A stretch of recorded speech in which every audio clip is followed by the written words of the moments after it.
Après avoir vaincu Tyson Fury, Francis Ngannou vient de vaincre Anthony Joshua. Je sais que quand je dis ça, plusieurs peuvent être surpris. Je vous invite donc à m'écouter jusqu'à la fin parce que dans cette vidéo, je vais partager avec vous les 5 choses que très peu de personnes ont vues pendant le combat qui opposait Francis Ngannou à Anthony Joshua. Les amis, c'est très important d'avoir une double lecture des événements et de ne pas juste voir les événements sur un premier plan basique parce que les vraies vérités sont généralement à l'intérieur des événements que l'on peut observer. Il faut savoir lire ce qui est visible et savoir lire ce qui est invisible. Et pour ce qui concerne les combats de MMA, les combats de boxe de Francis Ngannou, il y a beaucoup de choses à lire derrière les combats. Je vais donc partager avec vous sans plus tarder les 5 choses, les 5 leçons importantes en réalité que l'on a vues devant nous mais que très peu de personnes ont pu voir. La première chose, et c'est super important de commencer par ça, c'est qu'on n'apprend rien des réussites. On apprend tout des échecs. On n'apprend rien des réussites, on apprend tout des échecs. Suite à la fin du match opposant Francis Ngannou à Tyson Fury, ou plutôt à Anthony Joshua, beaucoup de personnes ont commencé à se moquer de Francis Ngannou sur les réseaux sociaux. On a tout dit de lui, ok? C'était une arnaque, il ne valait rien du tout, ainsi de suite. Et je pense que, bien évidemment, beaucoup de personnes ne comprennent juste pas comment la vie fonctionne. Pour chaque fois que vous allez voir quelqu'un qui a de la réussite, peu importe le domaine, c'est toujours quelqu'un qui a connu beaucoup de défaites. Demandez à Tyson Fury, demandez à Anthony Joshua, demandez à Mike Tyson, demandez à qui vous voulez. Tous les champions au monde, demandez à Cristiano Ronaldo, demandez à Lionel Messi, tous les champions au monde que vous connaissez, peu importe la discipline, même dans l'entrepreneuriat, demandez à Dangote, demandez à Bill Gates, demandez à Tony Elumelu, ce sont des personnes qui se sont bâties dans les échecs. Il n'y a aucune exception à cela, aucune exception. Peu importe le domaine, chaque fois que vous allez rencontrer des personnes qui ont beaucoup de réussite, ce sont des personnes qui se sont bâties dans la douleur, dans la souffrance, dans les larmes, dans l'adversité. Beaucoup de personnes pensent que pour devenir un champion, il faut réussir sans cesse. Et c'est peut-être là l'une des plus grosses erreurs que vous commettez dans votre vie. Moi, j'ai fait le bac 3 fois et j'ai toujours dit que c'était l'une des meilleures choses qui me soit arrivée. Parce que pendant ces 3 échecs au baccalauréat, ou du moins 2 échecs puisque j'ai eu le bac la 3e année, pendant ces 2 échecs au baccalauréat, j'ai appris à détester le sentiment de l'échec. J'ai appris à ne plus donner partiellement mon énergie quand je veux atteindre un objectif, mais plutôt à donner le maximum de mon énergie. Et ces échecs académiques-là ont été les derniers de ma vie. Mais pendant ces années d'échecs, mon père m'a parlé et il m'a raconté sa propre histoire. Certains d'entre vous savent ici que mon père était directeur de banque, l'un des plus jeunes directeurs de banque du Cameroun, à 26 ans, après avoir tout réussi, parce que contrairement à moi, mon père a eu un parcours pendant ses études excellentissime, toujours parmi les premiers, de la crèche jusqu'à... bon, il n'y avait pas la crèche, hein, mais des premières classes jusqu'à la fin de son cursus universitaire, il a toujours été parmi l'élite. Et quand il est sorti donc de ses études, il a refusé plein de propositions parce qu'il estimait que il devait faire des fonctions. On lui a proposé d'intégrer l'armée à des grades élevés. Il a refusé. Il a estimé que l'armée, c'était pour des personnes qui n'étaient pas instruites et qu'il fallait aller vers des métiers plus purs. Voilà comment il est entré dans la banque comme directeur de banque très jeune. Mais il a eu un bon parcours à la banque. Et puis quelques années après, il a été licencié de son poste de directeur de banque. Et il dit que à ce moment-là, il a tellement vu son monde s'écrouler autour de lui, les gens qui étaient supposés être ses amis partir, ainsi de suite, qu'il a voulu se suicider, littéralement. Et de ça, c'était vraiment du vrai suicide, hein, c'est-à-dire qu'il a acheté des comprimés pour se suicider, quoi. Et de ce moment-là, il dit qu'il retient une chose, c'est que, au final, il a tellement pas su gérer cet échec qu'il a voulu mettre un terme à ses jours. Et il me disait que finalement, avec le recul, il pense que c'était une bonne chose que je découvre les sentiments, les sensations que pouvait procurer l'échec jeune. Et pas forcément que ceci m'arrive au prime de ma vie. Et Depuis ce moment-là, j'ai compris en réalité que quand quelque chose que l'on peut considérer comme échec nous arrive, c'est très bien parce que c'est le meilleur moment pour apprendre. C'est le meilleur moment pour capitaliser. La deuxième chose qu'il faut retenir du combat de Francis Ngannou, c'est qu'il y a un adage qui dit que le succès, écoutez bien, le succès a de nombreux pères et l'échec est orphelin. C'est-à-dire que quand vous réussissez, vous avez beaucoup d'amis. Et on peut le voir avec Francis Ngannou. Quand Francis Ngannou a eu des victoires en MMA, tout le monde se revendiquait de Francis Ngannou. Quand Francis Ngannou a même fait son premier match controversé, dont le score est controversé face à Tyson Fury, tout le monde était Francis Ngannou. Tout le monde voyait en ce gars le champion incontesté, le meilleur de tous les temps, le plus grand combattant que la planète n'ait jamais connu, qui est capable de passer du coq à l'âne et de rester quand même parmi les meilleurs, d'aller bousculer le champion du monde incontesté et quand même de rester, de faire fier, de donner une bonne allure. Tout le monde. Et il a suffi que Francis Ngannou ait un résultat.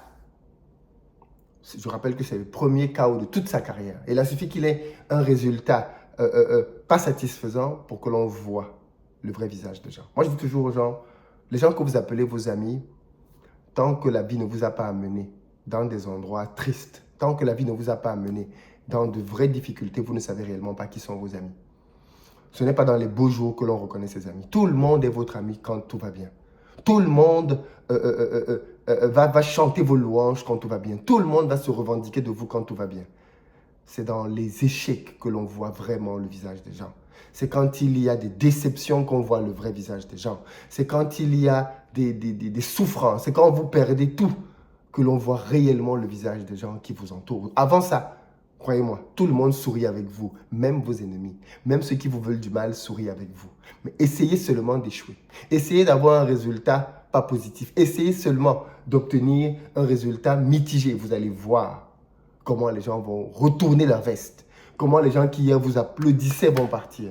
Comment les gens qui étaient constamment avec vous vont vous quitter. Ça aussi, c'est l'une des leçons que j'ai apprises de mon père. Quand il était directeur de banque, tout le monde était à ses pieds. Les ministres, parce qu'ils voulaient des crédits, les directeurs d'entreprise, les fonctionnaires, les généraux, tout le monde venait lui faire la cour. Le jour où il a perdu son emploi, dès le lendemain, plus personne ne connaissait son numéro, plus personne ne l'appelait, plus personne ne le calculait. Les gens même qui le voyaient en route traversaient de l'autre côté parce qu'ils ne voulaient pas être associés à lui. Pourtant, c'était des gens qui venaient mendier des crédits dans son bureau matin, midi, soir. C'est ainsi que va la vie, les amis.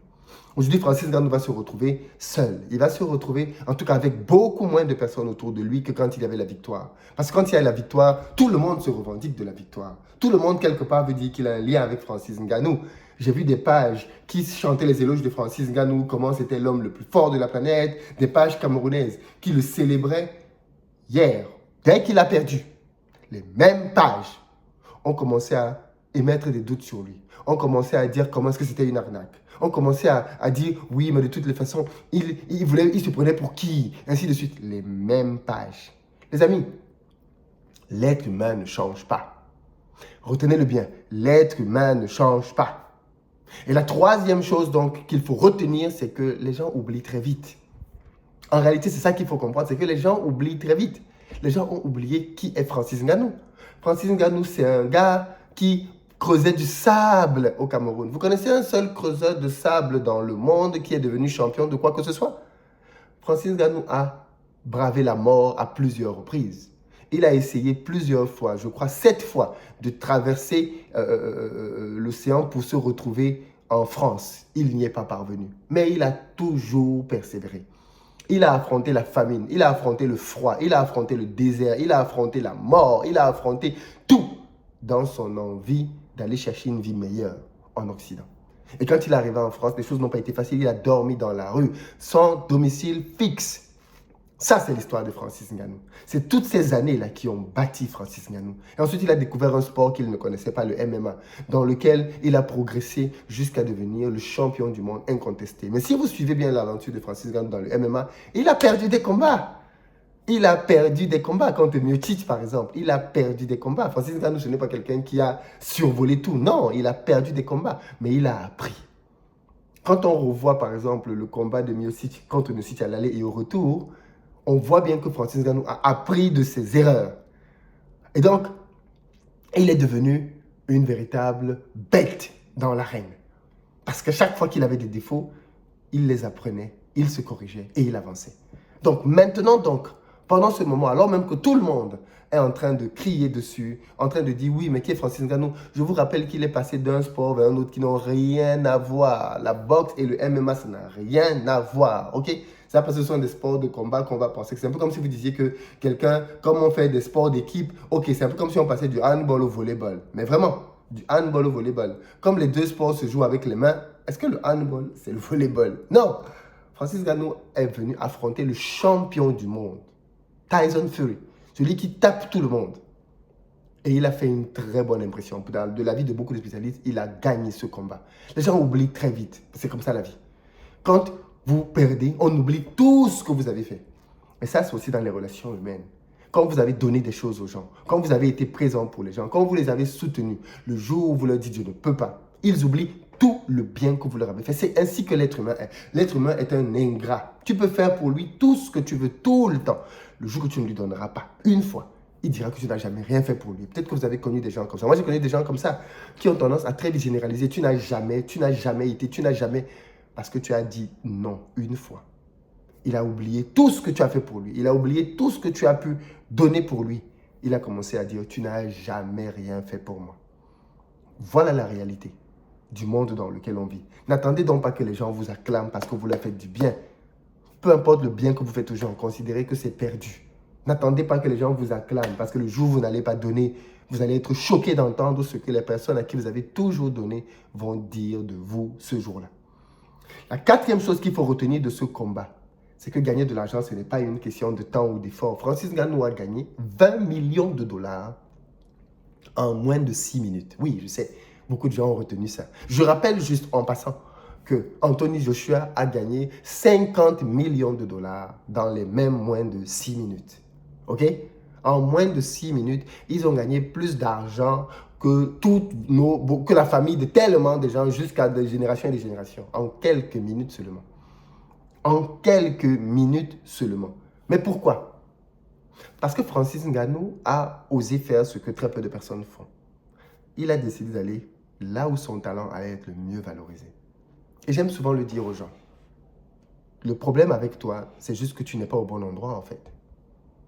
Tu n'es pas au bon endroit en ce moment. Voilà pourquoi tu ne gagnes pas le type de somme que tu devrais gagner. Tu n'es pas au bon endroit. Si tu déménages et tu vas au bon endroit, tu vas être choqué par les revenus que tu peux gagner. Et parfois, pour améliorer vos conditions financières, il faut juste quitter un pays. Certaines personnes s'attachent à certains pays. Ils peuvent être en France, ils ne veulent pas partir de la France. Je connais l'histoire de quelqu'un comme ça, qui en France avait du mal. Il était très talentueux, mais on ne lui donnait pas sa place, on ne lui donnait pas sa chance, pour plusieurs raisons. Et il a décidé de partir en Amérique du Nord, il a décidé de partir au Canada. Et arrivé au Canada, on l'a nommé directeur, parce que c'était un médecin. On l'a nommé tout de suite avec son CV directeur de l'hôpital. Directeur, là où en France, il avait du mal. Et c'est le problème de beaucoup de personnes. Vous restez à des endroits où vous n'allez jamais briller. Et le problème pour vous, c'est que vous ne réalisez pas que vous devez faire un switch. Vous devez aller ailleurs parce que votre compétence, votre talent va pleinement être reconnu et valorisé ailleurs. Et c'est ce qu'un Ngannou a fait. Il a décidé de prendre sur lui, de quitter le MMA. Et pour ça, il a pris l'une des décisions les plus difficiles qui étaient imaginables. Il a dit non au boss Dana White de l'UFC. L'UFC, c'est la ligue la plus prestigieuse de combat au monde. Et il a dit non à ce gars. Je vais aller me faire moi-même ma propre histoire. En un combat contre Tyson Fury, il s'est fait 6 à 7 millions de dollars personnels, donc beaucoup plus que tout ce qu'il avait gagné en MMA jusque-là. Il ne s'est pas arrêté là. Il a continué de travailler. Et aujourd'hui, grâce à son combat avec Anthony Joshua, il a empoché 20 millions de dollars. Les amis, on parle de 11 milliards de francs CFA en à peine 5 minutes. 5 minutes. C'est incroyable, n'est-ce pas? 5 minutes. Ce n'est donc pas une question de temps. C'est une question parfois de savoir être placé au bon endroit. Allez vous placer là où vous allez pouvoir exploiter au maximum votre potentiel, au maximum vos qualités, et vous allez avoir un impact de ouf dans le monde. Changez simplement de lieu et vous allez bouleverser vos finances. La cinquième leçon que je veux que l'on retienne, c'est que Ngannou a gagné en réalité. Francis Ngannou a gagné ce combat en réalité. Il a gagné parce qu'en réalité, c'est quoi la victoire? La véritable victoire dans la vie, ce n'est pas le score final. C'est le fait de suivre ses rêves. C'est ça la vraie victoire. La vraie victoire, ce n'est pas l'issue d'un score. C'est le fait de suivre ses rêves. Et s'il y a bien quelqu'un qui nous a montré à tous ce que c'est que suivre ses rêves, c'est Francis Ngannou. Francis Ngannou nous a montré à tous que dans la vie, il vaut mieux croire, il vaut mieux essayer. Francis Ngannou nous a rappelé à tous que le véritable échec dans la vie, c'est de ne pas essayer. Francis Ngannou nous a rappelé à tous dans la vie que le véritable échec, c'est de ne pas essayer. Si vous n'essayez pas, vous avez déjà perdu. Et je pense que c'est le plus gros échec de la vie de beaucoup de personnes. C'est que vous restez là où vous êtes aujourd'hui. Vous vous morfondez, vous vous plaignez, mais vous ne franchissez jamais le plat pour essayer. Vous ne vous mettez jamais en situation d'essayer d'affronter le plus grand défi de votre vie. Parce que chacun d'entre nous a un défi, qui est le défi ultime de sa vie. Francis Ngannou a affronté le plus grand défi de sa vie. Et on est en train d'en voir les résultats. Peut-être qu'il ne gagnera jamais un match officiel de boxe, peut-être. Mais il a déjà obtenu la victoire, qui est celle d'aller affronter le plus grand rêve, le plus grand challenge de sa vie, et d'être dedans. Et d'être dedans. Et c'est ce que je vous souhaite. Allez affronter le plus grand challenge de votre vie. Entrez à l'intérieur. Battez-vous. Peu importe ce que les gens vont penser, peu importe votre âge. Allez-y. Quand on démissionne d'un emploi bien payé en France, qu'on laisse des sommes importantes pour aller faire du business en Afrique, tout le monde dit, vous êtes fou, vous êtes malade. Mais les années après, vous avez raison. Allez là où votre cœur vous appelle. Allez là où vous avez peur. Parce que c'est peut-être là que vous allez créer votre réussite et votre destinée. Voilà les 5 choses que l'on n'a pas vues de la victoire de Ngannou hier et que tout le monde a pris comme un échec. Pour moi, c'est une grande victoire. C'est un champion incontesté, probablement le plus inspirationnel qu'il y a aujourd'hui sur la planète. Et vous, qu'évoque pour vous Francis Ngannou et que vous inspire ce combat face à Anthony Joshua? Dans les commentaires, je veux vous lire.